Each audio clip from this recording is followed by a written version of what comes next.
So before I begin, I first want to make sure my husband knows that I love him very much, that I would never cheat on him, but sometimes it's nice to have a little flirtation with a mysterious stranger. So it was about 5 years ago. I was flying down to Miami for a girls' weekend to celebrate my best friend's birthday.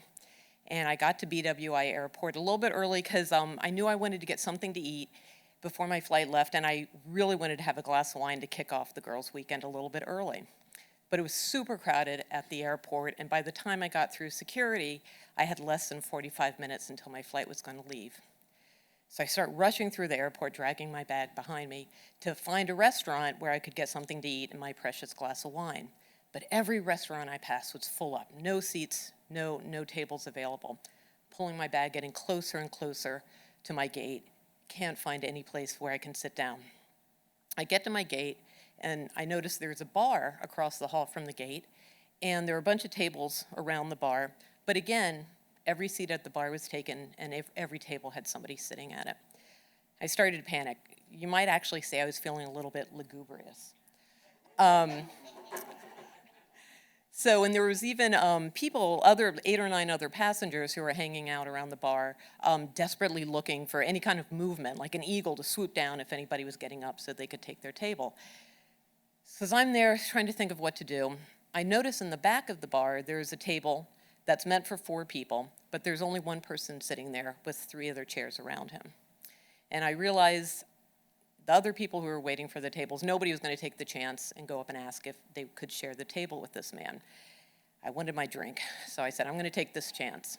So I grab my bag and I start maneuvering through the tables and the people and the other luggage. And even before I get to his table, he looks up and he smiles at me. And I mouth over the top of the noise of the restaurant, are these seats taken? Can I join you? He nods his head and he waves me over. So when I get to his table, he pulls out the chair right next to him. But this was a mysterious stranger, and I didn't really want to know him. I just wanted to get my drink of wine. So instead, I put my luggage on the chair, and I choose to sit at the other side of the table from him. I sit down, and I thank him for letting me join him. I said, I'm only going to be here for 30 minutes. My plane is leaving soon. I really am appreciative that you're letting me do this. He said, not a problem. You can sit for as long as you like. And I noticed he had an accent, but I couldn't quite figure out what the accent was. So the waitress comes over, she hands me the menu, but I realize I don't have a lot of time to look through the menu, so I look at him and I say, can you recommend anything? Do you like what you're eating? He says, oh, I'm having the fresh seafood salad. It's delicious. I would highly recommend it. So I look at the waitress saying, I'll have what he's having, and a Sauvignon Blanc. I realized he was drinking some kind of red wine. He had dark olive skin, thick black wavy hair. He was thin, and while he was sitting down, I could tell he was very tall. So we start talking. I say, oh, I'm flying down to Miami for a girls' weekend.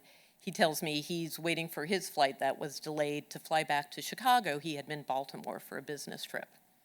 And as we keep on talking, I finally say to him, I hope you don't mind me asking, but I notice you have an accent. Where are you from? He says, oh, I'm from Lebanon. And he said, that's a country in the Middle East. He obviously thought this blonde-haired American woman would have no idea where Lebanon was.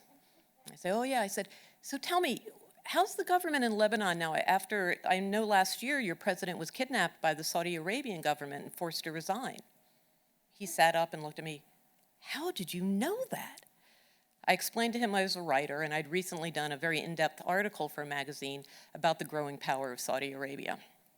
Well, at that point, he starts telling me about life in Lebanon, what's going on with the government there.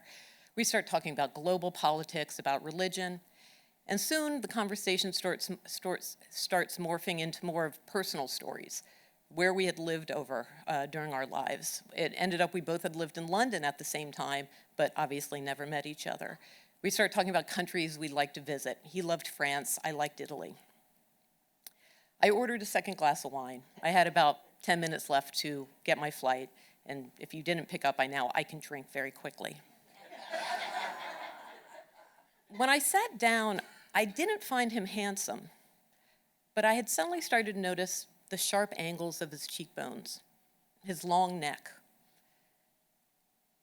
And I just started really thinking, this man's attractive. Well, at that point, I heard my gate say, they're starting to board my flight. But I'm like, I'm going to hang out a little bit longer. At one point, he mentions he has 2 daughters, but he didn't mention a wife. And I didn't mention I was married either. It wasn't because I was trying to hide anything from him. I wasn't interested in having something happen between us. I wasn't even sure if we were flirting. But we were having such a great conversation. We were connecting. We were finding common interests. We were laughing. And I was afraid if I mentioned a husband, it was like throwing up a shield, a warning, trying to protect myself against him, and maybe trying to protect myself against myself. So I hear the second call to board the flight. I call the waitress over for the check. I guzzle the end of my wine.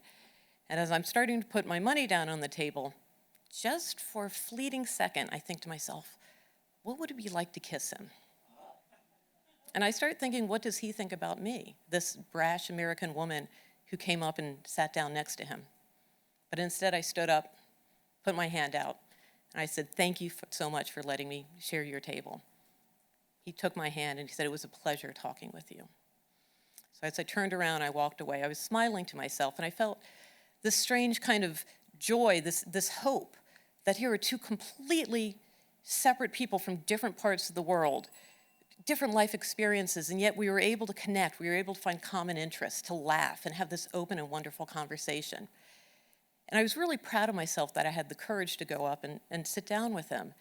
And it made me think of all the other wonderful interludes in my life that I might have missed because I didn't take the chance and go up to a mysterious stranger and say, is this chair taken?